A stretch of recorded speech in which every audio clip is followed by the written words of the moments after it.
Everyone, in this video I'm going to share with you 5 struggles that I've been having with my Naked 2 palette since I started my panning challenge 2018.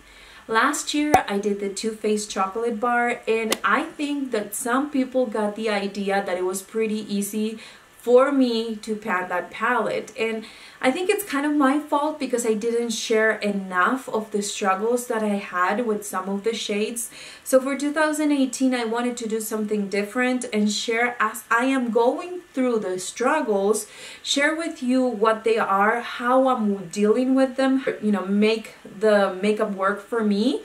And that way maybe I can inspire you to try something different if you're struggling with your palette, and maybe you can give me tips on how you would fix that problem. And that way we kind of help each other, and at the same time it becomes something more realistic, because if you're starting your pan that palette, just so you know, you will struggle and you just have to stick with it and continue to do it so you can see the progress and you can learn your lesson, or at least that's my experience anyways. So let me start with the first problem that I've been having with the Naked 2 palette, and that is the fallout. My palette is almost 3 years old, so it might be that it's just getting old, but that's still a problem that I'm having at the moment. So this may not be applicable for your palette, but for me, the amount of glitter and fallout that this palette has, it's ridiculous. So when I apply it in the morning, like I did this morning, as always, I do my eyes first. I do my eyebrows, I put the eye primer, and then I do my eyes because I know I'm gonna get fallout.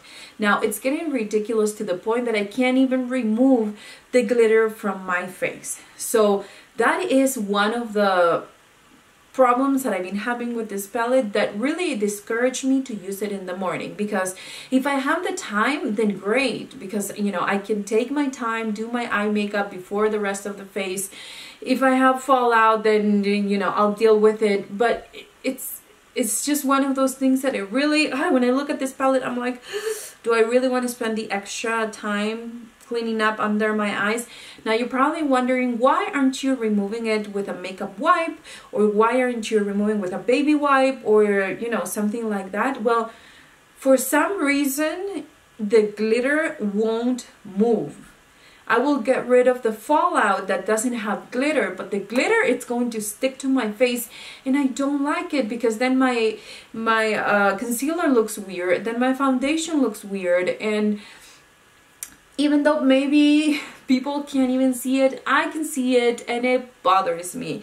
So I found that the only way to deal with that is use some kind of silicone-based primer or a silicone-based moisturizer in order to kind of absorb the glitter, and that way have, you know, the under eye clean for when I'm going to apply the concealer. So that is the only way that I could make it work for me right now. So I'm gonna stick to that until I find something different. I feel like I'm wasting a little bit of primer when I'm doing that extra step, but I find that's the only way that I can get the glitter out. Not even makeup remover will remove the glitter that's stuck into my pores. So for some reason, a silicone-based primer does. So there you go. Number 2 is something that it's not the palette fault, it's my fault. Every time I create a look with this palette, it's always cool tone, and for some reason, for my warm undertone, when I look at myself in the mirror with a cool tone look, I feel like I'm sad, and that's just so weird, but that's exactly how I see myself in the mirror when I'm using a very cool tone glittery look. When it's not glittery, when it's matte, I think I can pull it off. I do like it more, but when it has glitter, I don't know why it makes me look so sad. And when I have something more warm tone like I have today, I mean, I do have this palette, but the only way that I can make this work and feel a little bit happy every time I look at myself in the mirror, which I know it sounds crazy, is by using my MAC palette. That is the only way that I can make it work. So I will have to take 3 or 4 shades apply them in my transition crease area, then go in with a cool tone shade or whatever shade I have in this palette, and then go back to this one and warm up again before I'm done with the look, and I'll come out with something like this. Today I have the color YDK, I have the color Pistol, and I have Burb and Busted on my lids. And if I just wore those shades by themselves, it made me look so weird every time I look at myself in the mirror, and it made me look sad. Go figure why I see myself that way, but I feel like my under eyes look darker, my eyes looks kind of sinking into my face. I don't like it. That's why I had my red lipstick, but then I fixed it with a little bit of an orange shade in my crease area to create more this soft look. Even though I had a lot of fallout, even though it started being such a dark look, I could fix it with this. But that means that in order to make this work, I need something else.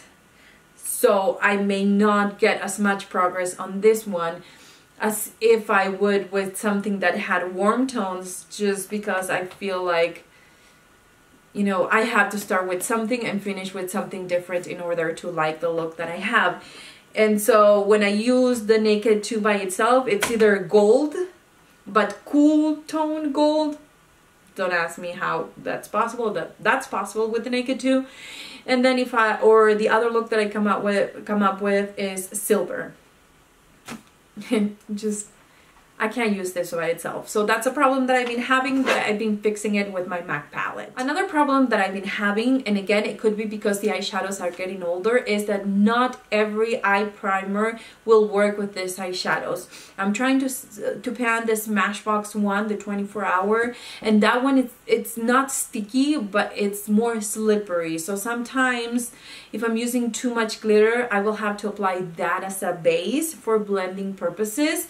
And I love that eye primer, but then I have to apply like a sticky base on top of that, so the eyeshadows from the Naked 2 will stick to it. Sometimes I will use a primer potion by Urban Decay, and sometimes I will use a colorful base, and while it's still tacky, I will apply it on top, which is something that I never done before, because I feel like whenever something is tacky or it's, you know, sticky, it will make your blending not so good. So that's one of my pet peeves that I'm having to overcome right now, because the other option is getting, you know, the eyeshadow to fade throughout the day. And it's not the eye primer, it's just that the eyeshadow doesn't stick to my eyelids. And again, maybe some of you out there are like, why wouldn't you just get rid of the palette? Well, I can learn a lot of things from this palette. So it may not be the perfect formula, but I can learn other things that either will give me 100% away from this kind of shades, or maybe I will fall in love with cool tones at the end. And, you know, I'll find different ways to use it and feel like it's a happy look, how I call them. But anyways, that's just why I'm sticking to it, and that's why I'm trying to make it work with different primers or sticky bases. My problem number 4 is there are too many lid shades. Now, if you look at the Naked 2 palette, you'll see that it does have a lot of darker shades, but all of the darker shades except the black one, they are all shimmery, glittery chunks. So I don't see myself using glitter in my outer corner to deepen out the outer corner or in my crease. So that means that unless I find a different way to use it, the only place that I like to use this kind of shimmery or glittery shades, it's all over my lid. And that means that I'm gonna have to make work a lot of shades all over my lid, because I have 1, 2, 3, 4, 5, 6, 7, 8, 9 glittery shades. So I would have to finish them as glittery shades on my eyelids, and not so much as for deepening purposes. So I don't know if I'm trying, if if you understand what I'm saying, I have to make a lot of these dark shades work all over the lid. So that means that I have to get creative in order to finish this palette, because those are a lot of shades to finish as an all over the lid kind of shade. Even though it's a bigger surface, you have to find a way and the perfect combination to make them work. Now, that is for me, because I am picky. I have to admit, I don't like any looks. The looks that I do for filming or for everyday, they are mostly according to my mood. I can get creative and try to make things work, but I still have to find the perfect combination. And I don't know if you know what I mean by that, but if I have a lid shade, I have to find the perfect shade that will go in the outer corner that will emphasize the lid shade, because it's not that I'm just going to throw them together. They have to work together and they have to be perfect. They have to be something that will make my eyes look better. There's no reason why I should put eyeshadow on my eyes if at the end I don't feel like it enhanced anything on my makeup. That's how I see it. If it's just makeup on my eyes, it's not what I want from a makeup look. I want something that will emphasize my features, and if it is not happening with the makeup, then I don't see the point of wearing makeup. That's how picky I am. So for me, finding a lid shade, it's okay, I have many of them, but finding the perfect companion in the outer corner, the crease, and it's just one of those things I'm gonna have to work with each one of these lid shades and make them work with different combinations, either from this palette or from different palettes. And more than likely, it's gonna have to be from different palettes, because there's not many shades that I can use in the outer corner in this. I mean, the only one that I've been using in, well, the only ones that I've been using in the outer corner, it's the color Busted and YDK. And then the rest, they're not dark enough to go there, and they are too chunky to go in that area. But these two, YDK, it's pretty chunky, but I can try to make it work. And I feel like it's my favorite shade from this palette, but it's getting really patchy and it's getting really, I don't know, it does have a lot of fallout. So I have to be careful, get it wet and everything to apply it. So again, it's another extra step. And number 5, I guess this is something that I learned from this month that I've been panning, over a month that I've been panning the Naked 2. Is that I've been following the hype too much, or I was following the hype too much, so much so that I was purchasing palettes that don't go with my style of makeup, that it doesn't go with I don't know, what looks good on me. I mean, why would I have a palette that has no shades that I love? I just don't get it. It's just one of those things that I look at this palette and I'm like, when I went to the store and swatched this palette before purchasing it, what did I see in this palette that I thought it would work for me? I never liked these colors, even before panning. Why did I follow the hype?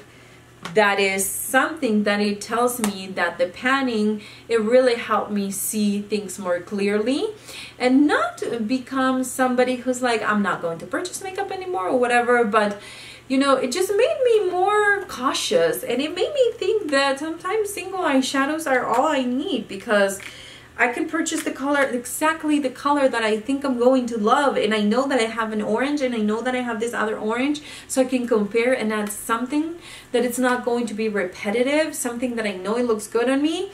And I don't know, why did I purchase a palette that I don't like any of the shades?